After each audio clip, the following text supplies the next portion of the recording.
Jupiter Justice by Kris Katzen. How did we get the initial report? Chung asked. Lots of ships out in the great emptiness, Sunquist said. You know how that is. We all keep in touch. In this case it means there's always someone out of jamming range. Now that the rumors are out there, confirmation will spread fast. It'll be a contest of who can react most quickly, Earth or the rest of us.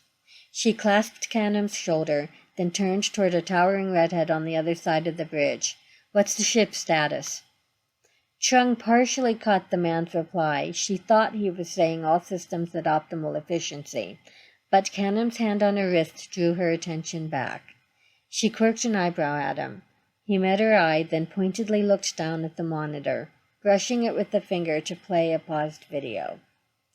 Earth, small yet clearly recognizable, hung in the background above and to the right of two ships, one close and one distant, but closing fast. A brightly hued cruise ship, all azures and ceruleans, filled the bottom half of the screen. With no point of reference, Chung couldn't tell if it was moving or not. Her breath caught as horror and helplessness overwhelmed her. She didn't move or make a sound, knowing what was coming, dreading it with every atom in her body, yet unable and unwilling to look away. The second ship moved with clear and deadly purpose.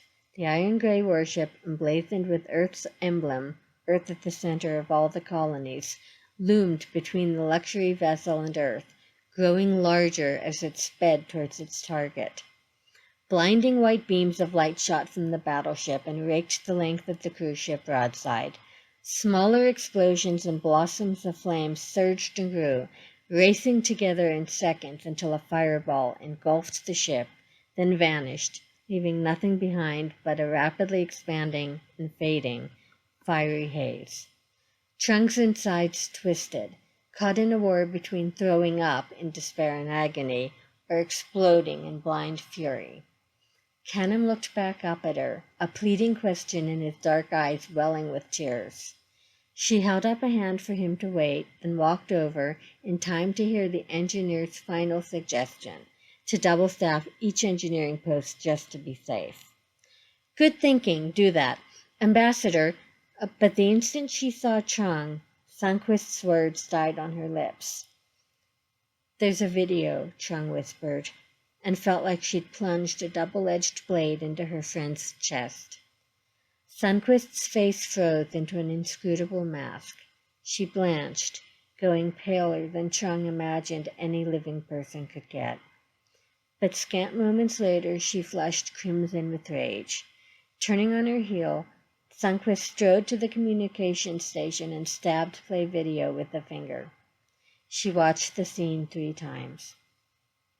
Make it go viral. Sunquist bit off each word to Canham, then added, then resumed silence. Burke, she addressed the woman at the helm, the instant he's done, change our position.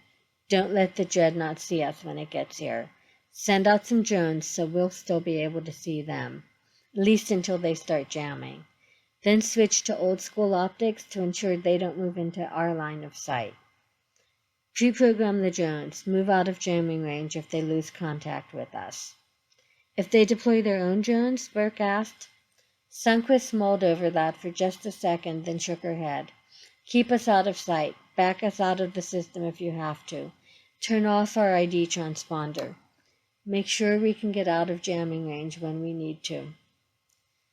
Video broadcast loud, far, and wide, Canham said, not reacting to that last, highly illegal and potentially dangerous in normal circumstances, order, aside from flipping the switch to carry it out. Good. A powerful broadcast transmitted at maximum dispersal on every frequency. A cold, grimly satisfied upturn touched the corner of Chung's lips. Everyone, all 4 million plus, on all Jupiter's colonies and outposts had gotten that message.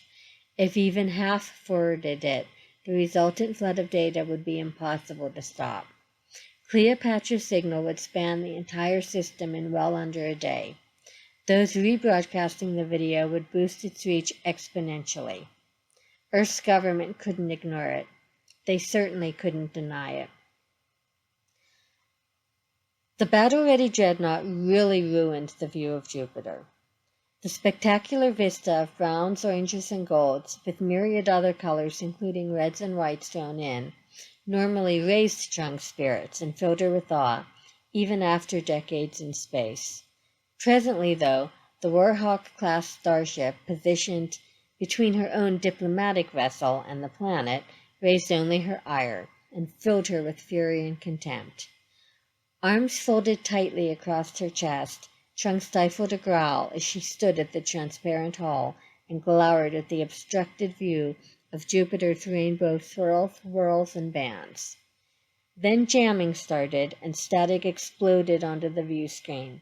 The picture cleared as the ship's sensors switched from showing the probe's data feed to displaying images collected from Cleopatra's own exterior cameras. Callisto's heavily cratered gray and black surface appeared, then began to shrink as Cleopatra retreated to get out of range. For the millionth time since the crisis began, Chung swore to herself a most solemn vow to never, ever, ever allow anyone to pull her away from her lab again. She was a scientist, damn it, not a diplomat. Certainly not a politician, unlike her daughter, Jupiter's governor. Earth apparently had no qualms about waiting out its rebellious colonies, no matter how long. With the colonies able to exchange essentials, albeit with difficulty and delay at times, that made the stalemate indefinite. The super colonies like Bastet around the system had grown self-sufficient. As ancient 3D printing had evolved into matter conversion technology, even the smaller colonies and tiniest science outposts had gained a measure of self-reliance. The conflict appeared to be interminable. Chung had grown more and more aggravated lurking on the bridge the past hour and had vacated it in favor of the viewing deck one level down, to Captain Sundquist's immense relief.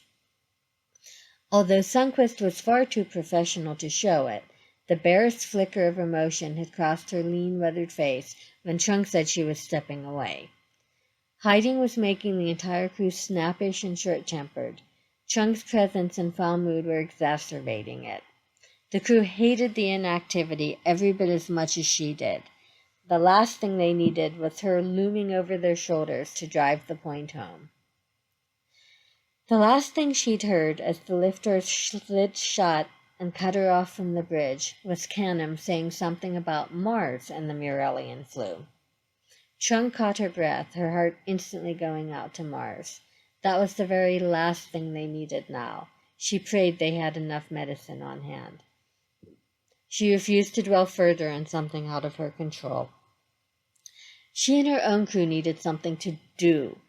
Yes, they could monitor the situation and do their best to prevent a tragedy, like what happened at Earth, from happening at Jupiter. At least with Cleopatra and the probes out of jamming range, they could watch and record everything that happened, including what the warships did. Intra-system traffic had ground to a halt, with movement only from the occasional emergency vehicle. Thus far, the dreadnought seemed willing to leave them alone. The palm-sized communicator clipped to Chung's pants belt beat. Jumping as if burnt, she yanked the handheld off her belt and thumbed it on. Her granddaughter's face appeared on the rectangular screen. "Casey!" Despite the dire circumstances, and even though she'd seen it at yesterday's dinner, Chung still did a double-take at the teenager's hair, a striking azure instead of its natural soft black. "How are you breaking through the jamming?" "We hacked the jamming signal, Grammy. Connor and I. We're piggybacking our signal on it." Leave it to her two youngest grandchildren. Technical genius ran in the family. "Brilliant. Can you transmit the code on how? Then shut down and quit broadcasting. We don't want them knowing we can communicate." "Casey, is everyone still okay?" "Yes, Grammy, we're all fine. For now." Her tone darkened, then regained its lilt. "Transmitting now. Bye." The 16-year-old vanished from the handheld view screen. Chung practically leapt out of the lift and burst back onto the bridge. She quashed a twinge of guilt when the men and women all jumped, much as she had when the signal came through. "We have communications." Chung made a beeline for the captain and thrust out the handheld, her granddaughter's message open on the screen. "Here's how. The captain's gold hair fell across her face as she glanced down at the device. Chung wondered how much of the code made any sense to Sundquist. As far as Chung knew, the other woman's impressive resume as a captain and pilot didn't extend to computer science. Chung herself could follow the gist of the coding, but only barely. Sundquist looked back up, a flicker of her brow the equivalent of a facial shrug as she met Chung's eye again. "I'm happy to take your word for it."